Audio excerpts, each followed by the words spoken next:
Hello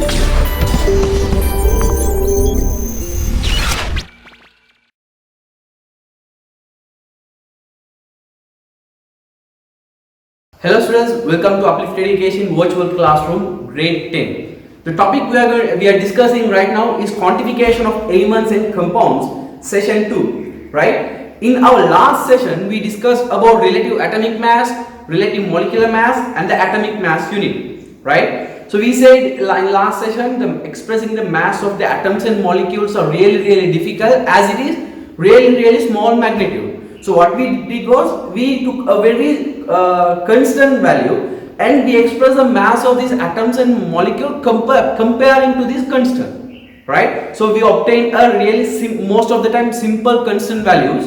We call it as relative atomic mass and the relative molecular mass, right? The constant we choose to compare these mass of atoms and molecules, we said as atomic mass unit, and say that constant is equal to 1/12 the mass of a 12 carbon isotope. Right, so this is just a small quick revision from the last session.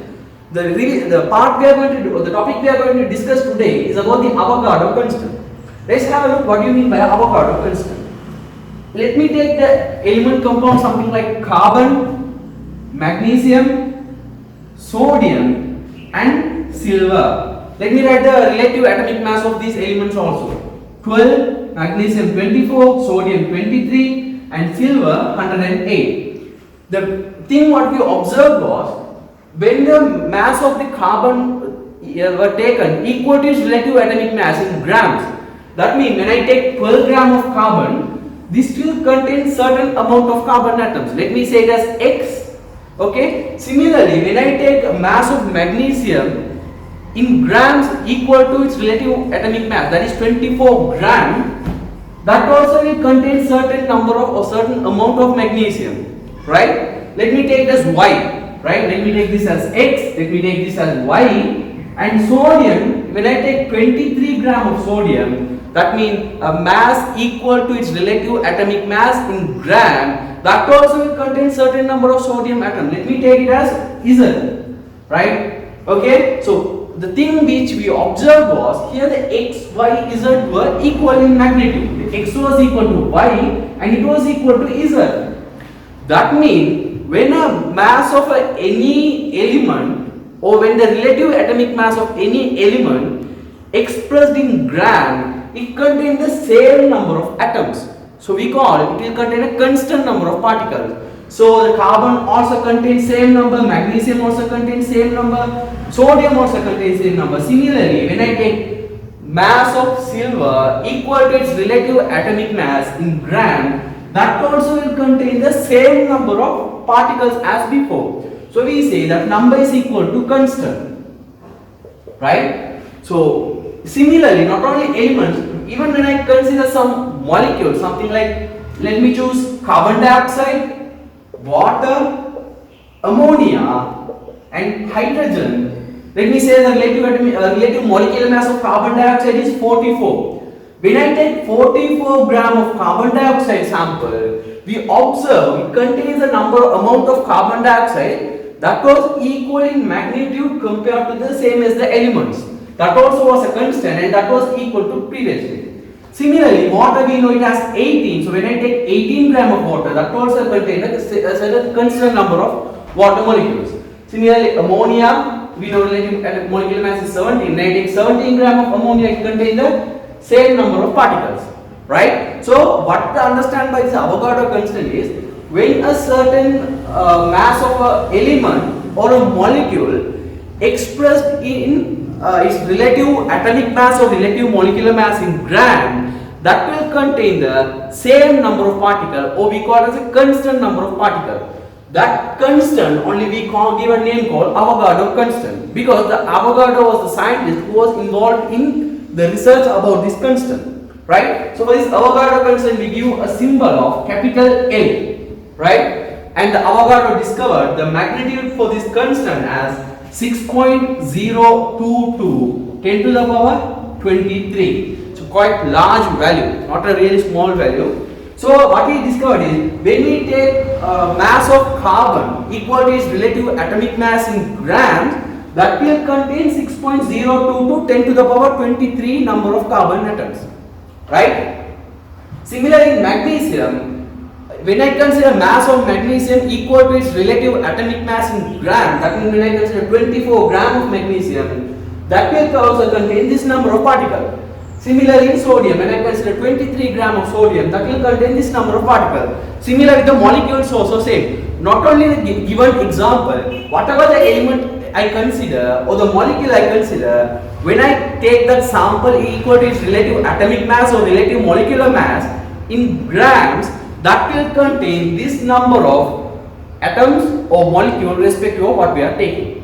So the next part we are going to discuss in this video is about the mole. Mole is saying, now we say, for example, when I take 23 gram of sodium, that will contain about 6.02 to 10 to the power 23 number of particles, right? That means this amount of particles. For example, when I take 2 gram of sodium, that is something approximately 10 times lesser than this mass. Even though that will contain 6.02 to 10 to the power 22 number of particles. Let me say, rather than considering 2 gram, let me consider 0.002 gram, something 1000 times lesser than this, right? Such a really small that I can measure. When I take this amount of mass, still that will contain 6.022 10 to the power, how many decimals? 3 decimal, 10 to the power 19 number of particles. That means when I am dealing with the amount of these chemicals, even for really small, that means for 0.002 gram of sodium sample, approximately I will be having this amount of particles, right? That means earlier we had a problem, we had really small values, difficult in using calculation. Now we will be having really large value, that will be really difficult in calculation. So here we go for an alternation, something similar to, we don't measure the water that comes to our house by milliliter by milliliter. Right? We take 1000 milliliters 1 liter and 1000 liters 1 cubic meter, and we take that as a unit, right? So hope you familiar with this term. So when the person comes to take reading for the water, they measure in terms of units. In electricity also same. So measuring a large quantity is not very easy. So they go for alternative term. Similarly, here also we will be going for alternative term. That is when we say, when 6.02 to 10 to the power 23 amount of particles are present, we call this as 1 mole of this sample, right? When 6.02 to 10 to the power 23 sodium particles are present, we simply say, we represent 6.02 to 10 to the power 23 as 1 mole of sodium. It not only for sodium, you can take any particle. If any particle are present in 6.02 to 10 to the power 23, we call it as 1 mole. So we say 6.02 to 10 to the power 23 is equal to 1 mole. Now if I have 2 gram of sodium, let me make it more clear. Rather than taking 2 gram, let me take it as 2.3 gram. Now exactly 10 times lesser than the previous value. This will have this number of particles. That means I can say this has only reduced by 1 mole. We can say this is equal to 0.1 mole of sodium. Now using this value is quite easy compared to using this big value in our calculation, right? Literally we understand when I say I have 1 mole of sodium, we literally understand there are this much of large particle. Literally I understand when I say 0.1 mole mean this will contain some sort of big value. Let me say I have 0.5 mole, then that will be equal to 3.011 10 to the power 23 number of particles. That's quite simple, right? So now we can make another relationship, that is when we, so this 23 gram is considered only for sodium. So 23 gram of sodium we can call it as 1 mole of sodium, right? But there are other particles. Let me say carbon. 12 gram of carbon will contain this 6.02 to 10 to the power 23. So that is what we call it as 1 mole of carbon. So we can give another definition saying expressing the mass of any element or a molecule equal to its relative atomic mass or relative molecular mass in gram is equal to 1 mole of that atom or 1 mole of that molecule. So now we discuss that when we express the relative atomic mass of an atom or relative molecular mass of a molecule in gram, that will contain Avogadro constant number of particles. That means 6.022 10 to the power 23 particles. So that will contain 1 mole of particles. So we related that expressing the mass of an atom, relative atomic mass of an element in gram or relative molecular mass of any molecule in gram will contain the 1 mole of that substance. Right? Now we said we are introducing a new term called mole. This mole cannot be used in other places. The reason is, let me say I have 1 mole of chocolates. Okay? Let me say I have 1 mole of chocolates. So that means I will be having 6.022 10 to the power 23 number of chocolates. Right? Let me take 1000 billion of children I have somewhere in a place. Let me say 1000 billion. Billion means 10 to the power 9. Right? So let me say I have this big value of student. Altogether I will be having 10 to the power 12 number of students. This is even bigger than the human population on earth. Okay, so I'm just for imagination I'm taking such a big value. So let me say I'm saying I want to share or provide this number of chocolates among with these children, right? So what I'm going to do is I'm going to divide the number of chocolates 6.022 10 to the power 23 by the number of students to check how many chocolates will provide to one student. 10 to the power 12 and 12 will be deducted from 23, so 11. So each student will get a value of 6.022 10 to the power 11. That is literally 0.6 billion chocolates per student or 6,000 million chocolates per student. That can't even be imagined, right? So that is what I am trying to teach you. A mole is a really big quantity that cannot be used to express the amount of other substances, right? So here we use the term mole specifically when we are expressing the amount of particles only, right? So we say mole is a SI unit that used to measure the amount of substance, not the amount of any other, only for the amount of substance, right? This is also considered a SI. This is what we call something like the name of the quantity, something like when we say kilogram, we can express in the full form kilogram, right? But this kilogram has certain SI unit. We say it as simple K and a simple G. Similarly, this mole is a name. For this name there is a unit, right? That unit we call it as simple A, simple O, simple L, mole, right? These two are not same. This is the name of the measurement and this is the unit of that measurement. Right? So mole is something expressing the amount of substance, and this mole in simple letters, when I say 5 mole, this indicates as a symbol. So now we'll extend our discussion about the molar mass. What we understand by the molar mass is when I take 1 mole of any substance, that means when I consider 6.022 10 to the power 23 number of any particle, that will have a certain mass, right? This mass of 1 mole, we call it as a molar mass. Let me take sodium, 6.022 10 to the power 23 amount of sodium atom. We literally know that to contain this number of particles, this should contain the relative atomic mass of sodium expressed in gram, right? So if I now take the mass of this amount of particles, that will be equal to what? 23 gram, right? So similarly, I can further add this 23 gram for what? For 1 mole. 23 gram per mole, right? So we can here, now we can molar mass of sodium as 23 gram per mole, right? So we had relative atomic mass, relative molecular mass, but there we didn't have any units.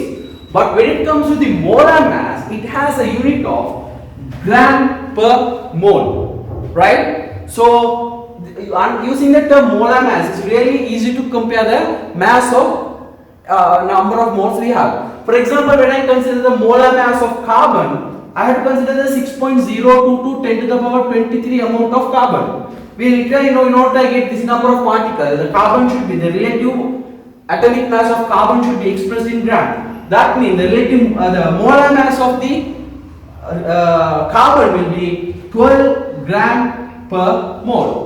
So there is a close relationship between the relative atomic mass and the molar mass. Also relative molecular mass and the molar mass. That is, whenever we are expressing the relative atomic mass with the unit of gram per mole or relative molecular mass of any compound with the unit of gram per mole, we call it as the molar mass. For example, let me say here I have expressed the molar mass of atoms. I have considered two examples. Let me consider now carbon or the carbon dioxide. Carbon dioxide is now a molecule.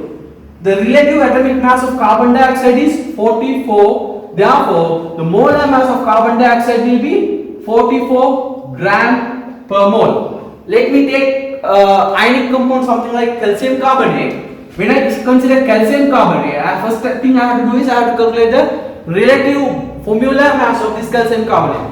Calcium is 40, carbon is 12, oxygen 16, 16 times 3, 48. Altogether, the relative formula mass for calcium carbonate is 100. So the molar mass of the calcium carbonate, we say 100 gram per mole. So when I consider that if there are 6.02 to 10 to the power 23 number of calcium carbonate, the mass of such a sample will be equal to 100 gram, right? So from this value we can calculate that. So let me say we give a formula. How we calculate this is, now we discussed about the molar mass, right? Now it becomes quite simple. The molar mass for any element or a molecule will be constant, right? That won't change. So whenever we know the molecule, the molar mass and the number of moles we have, we can easily calculate the mass of the sample we have. Let me say I have some sample. This contains about 5 mole of sodium, right? Here let me say the molar mass of sodium is to be 23 gram per mole. So now I can easily say if the mass of 1 mole to be 23 gram, we know 5 moles will be equal to 5 times this 23 gram. That is literally multiplication of number of moles. We are multiplying, in order to get the actual mass, we do multiply the number of moles of the particle by the molar mass, right? So 23 into 5, that will give 115 gram of mass, right? Now we can make a equation. We can find the mass of the sample, right, by multiplying the number of moles of the sample and the molar mass. For the mass of the sample, we give a symbol of simple m, right? And for the number of moles, we give a symbol of m. And for the molar mass, we give a symbol of capital M, right? We can rearrange this formula such that simple n is equal to simple m divided by capital M, right? This means if I know the mass of a sample and the molar mass of the sample, I can calculate the number of moles present in it. That is what it means. The given mass, simple mass, M is the mass of the sample, right? For example, let me say I have about 10 gram of calcium carbonate sample. Earlier we discussed the molar mass of calcium carbonate is 100 gram per mole. Now using my equation, now I can find the number of moles of calcium carbonate present in this sample. Now here we know, first we have to write the formula. N is equal to simple m divided by capital M. Here the simple m stands for the mass of the given sample. Here the mass of the given sample they have given 10 gram, right? So 10 gram divided by the molar mass, that is equal to 100 gram per mole, right? The gram and the gram units will cancel each other. This unit will go on top.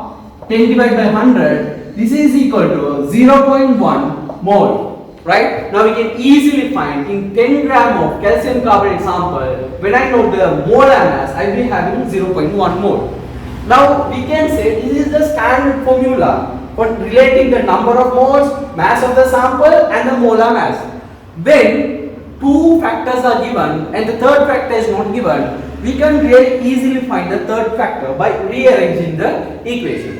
Let's have a look on few examples. Okay students, now we'll have a look on a few working how to do, right? So first thing is we have to do all the working from the equation. Now we have studied the equation. We can find the amount of moles using the given mass and the molar mass. That we say simple M is equal to simple M divided by capital M, right? So the amount of moles is equal to given mass divided by the molar mass, right? Let me say I have a 12 gram of magnesium sample, right? Now we know the molar mass of magnesium is equal to, the relative atomic mass is 24, so this will be equal to 24 gram per mole. That will be the molar mass of magnesium. My question is to find the number of moles of magnesium in this sample. So first thing what I have to do is I have to write the equation that I know simple M is equal to simple M divided by capital M. Now I know the simple M and the capital M. Only thing I have to do is I know that I have to find simple M. That is simple M is 12 gram divided by 24 gram per mole. The unit gram and gram will cancel each other. The mole will go top. 12 divided by 24 is 0.5 mole, right? So that is done. Similarly, let me say I have 2 moles of water, right? And we know the molar mass of water is to be 18 gram per mole. The relative molecular mass of water is 18 and the relative the molar mass will be 18 gram per mole. When I ask to find the mass of this sample, what I do is same thing. I have to first write the equation that I have studied. Simple M is divided by capital M. Here now I know the simple M. Also I know the capital M. But my question is simple M. Now I have to rearrange my equation and make this simple M as the capital or the subject. Right? So the simple M will be equal to N times capital M. Right? So the N will be equal to, here given it as 2 mole, and the capital M we know 18 gram per mole. Right? Here the mole and the per mole units will cancel each other, and 2 into 18 36. We will get a value of 36 gram. That means we will be having 36 gram of water. Right? So let me consider a third example. Let me say I have an unknown sample X, but there are 2 more and the, let me say, mass of the sample is 100 gram. Now what I have to find is I have to find the molar mass of this sample. Again what I have to do is I have to write the equation. Simple N is equal to simple M divided by capital M. Here the simple N is given, the capital M is given. Simple M is given. The question is to find the capital M. Now I have to rearrange my equation to make such that the capital M is the subject. So the capital M will be equal to simple M divided by N. Simple M, the mass of given mass, that is 100 divided by 2, that is equal to 50 gram per mole. Because the unit on top is gram, unit on bottom is mole. When this unit goes on top, this becomes as a gram per mole. Right? Let me come back to my first quick example. Okay, I'll come separate example. Let me say I have a sample of carbon dioxide. Right? Carbon dioxide. Let me say I have 22 gram of carbon dioxide of this particle. Right? The relative molecular mass of carbon dioxide is 44. So we can say the molar mass of carbon dioxide will be 44 gram per mole. Now when I ask to find the number of moles of carbon dioxide, let me work one by one. My first question is to find the number of moles of carbon dioxide. My second question is to find the number of particles of carbon dioxide. Then to find the number of atoms of carbon in this sample, number of atoms of oxygen in this sample. Let me work on my first question. The number of moles of carbon dioxide. N is equal to simple M divided by capital M. Simple M is given 22 gram. Capital M is 44 gram per mole. So I will have a unit of 0.5 moles. My second question, the amount of particle, not in moles, the same amount question but not in mole. We know 1 mole is equal to 6.022 10 to the power 23. So here I have 0.5 mole. That means 0.5 mole means here I will be having 3.011 10 to the power 23 number of particles of carbon dioxide. Now they are asking how many carbon atoms will be in this 22 gram of carbon dioxide, right? When I express the ratio of carbon dioxide to carbon, we observe that is carbon, this is equal to 1:1. So right, that means the number of carbon atoms will be equal to number of carbon dioxide. Here I have 3.011 10 to the power 23 amount of carbon mean, the carbon dioxide mean the number of carbon also will be equal to the same as 3.011 10 to the power 23 in this sample. Right? Now when I asked to find the number of oxygen atom, the thing I had to do is, I have to go for the ratio between the carbon dioxide to oxygen. Now I can observe, if there is 1 molecule of carbon dioxide, there will be 2 atoms of oxygen. The ratio is 1:2. If there is 1 carbon dioxide molecule, there will be 2 oxygen atoms. So if there is 3.011 10 to the power 23 amount of carbon dioxide here the number of oxygen will be twice as this value. That will be equal to 6.022 10 to the power 23. Right? Hope you understand. Hope you understood all this lesson. If you feel like you have any problem or doubts, you can use the comment section. Even feedbacks and suggestions, you can use the comment section. For the upcoming notes or any other documents, please always have a look on the links given in the description. Thank you and hope to see you in the next video.